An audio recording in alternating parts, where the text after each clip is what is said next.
there's a sound that haunts American history. It's not the crack of a whip or the rattle of chains.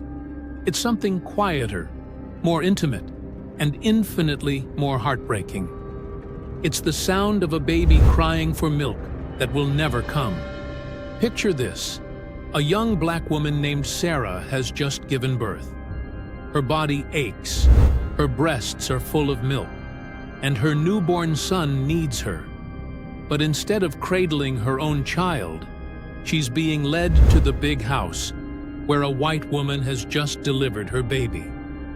"You'll nurse my child now," the mistress says, not as a request, but as a command.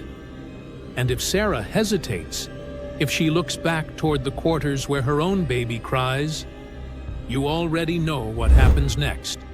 This is the story they don't teach in school. The story of wet nursing under slavery, where even a mother's milk was stolen. You've heard the sanitized version, haven't you? The loyal mammy, devoted to her white family, singing lullabies with a smile. But let me tell you what really happened. Enslavers didn't leave wet nursing to chance. They planned it like any other crop. They kept detailed records, tracking which women were pregnant, when they would give birth, how much milk they could produce. Imagine being evaluated not for your mind or your skills, but for your fertility, for how well your body could serve someone else's family, while your own suffered. Some plantation owners timed pregnancies deliberately. They would force enslaved women to conceive, so their milk would be ready exactly when the white mistress delivered. It was human resource management at its most dehumanizing. Sarah wasn't chosen randomly. She was selected months before her baby was even born. The moment Sarah's son entered the world, her body belonged to someone else. Within hours, sometimes minutes of giving birth, she was taken from her child and brought to nurse the master's baby. Her own son? He was left with elderly women in the quarters, fed watered-down cow's milk, bread soaked in molasses, whatever scraps could keep him alive. The statistics are staggering. In some regions, up to half of all enslaved children died before age 5.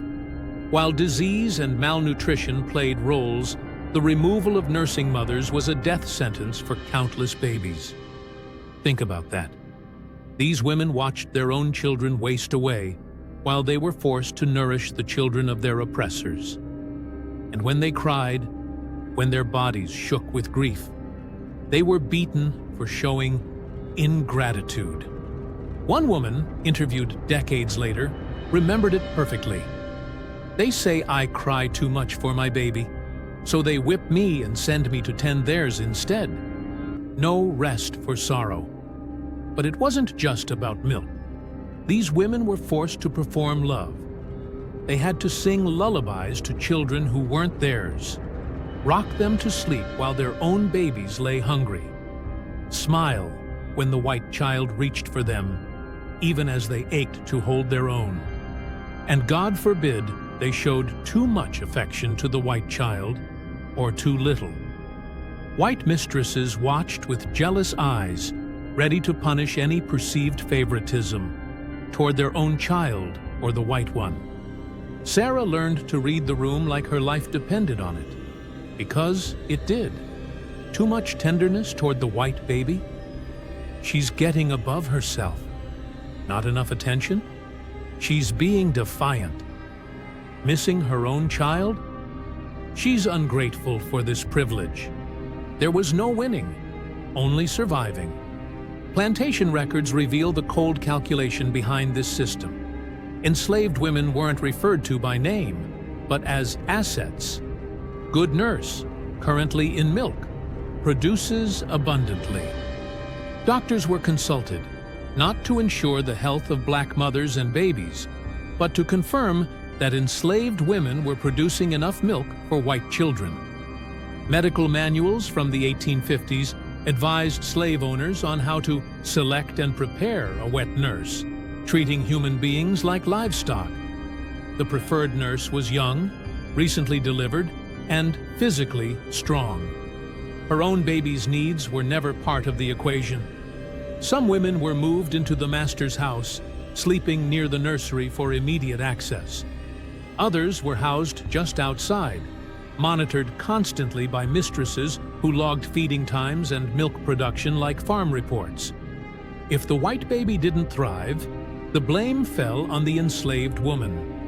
She might be accused of withholding milk, showing favoritism, or lacking dedication. Punishment was swift and brutal. What's most heartbreaking is what we don't hear in the historical record. The voices of these women themselves. Their grief wasn't documented in plantation ledgers. Their pain wasn't recorded in medical journals. Their resistance was met with violence so severe that many learned to suffer in absolute silence. But in the 1930s, when some of these women were finally interviewed, the ache in their arms for children they couldn't hold. The guilt of watching their own babies grow thin while white infants grew fat on their milk. The humiliation of having their bodies examined like property. One woman described being forced to nurse immediately after giving birth, while her own newborn lay alone. When she wept from pain and heartbreak, she was whipped for insubordination. Another recalled how her mistress would touch and examine her breasts without permission, monitoring their fullness like checking fruit for ripeness. After slavery ended, something insidious happened. The story got rewritten. The traumatized wet nurse became the devoted mammy. The stolen milk became generous nurturing. The coercion became loyalty. Hollywood movies, Southern literature, even advertising, they all pushed the same lie, that black women were naturally suited for serving white families, that they chose to care for white children over their own. This wasn't just historical revision. It was psychological warfare designed to make slavery seem less monstrous, to make white people feel better about their past. The mammy myth erased the trauma, the resistance, the fundamental humanity of women like Sarah. It turned their pain into performance, their suffering into sweetness. You might think this is just history, safely buried in the past. But the echoes are everywhere. Black women today still face higher maternal mortality rates. They're still more likely to have their pain dismissed during childbirth. They're still expected to provide emotional labor, caring for others while their own needs go unmet.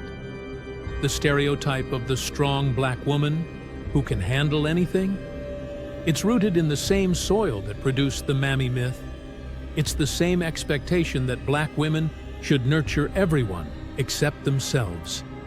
Recent studies show that black mothers are 3 to 4 times more likely to die in childbirth than white mothers. When they report pain, they're less likely to be believed. When they ask for help, they're more likely to be dismissed. This isn't coincidence. It's the continuation of a system that has always devalued black motherhood. So let's be clear about what wet nursing under slavery really was. It wasn't love. It wasn't devotion. It wasn't some special bond between races. It was the systematic theft of motherhood itself. It was women like Sarah, forced to watch their own children die while nourishing the next generation of their oppressors. It was the weaponization of the most intimate bond in human experience, the connection between mother and child. It was the reduction of black women's bodies to mere resources, their milk treated like any other plantation product to be harvested and consumed. These women deserved to be mothers to their own children. They deserved to make choices about their own bodies. They deserved to grieve their losses without being punished for their humanity. But here's what they got instead: centuries of erasure. Their stories were buried beneath romantic myths about the antebellum South. Their trauma was repackaged as tenderness. We owe them the truth.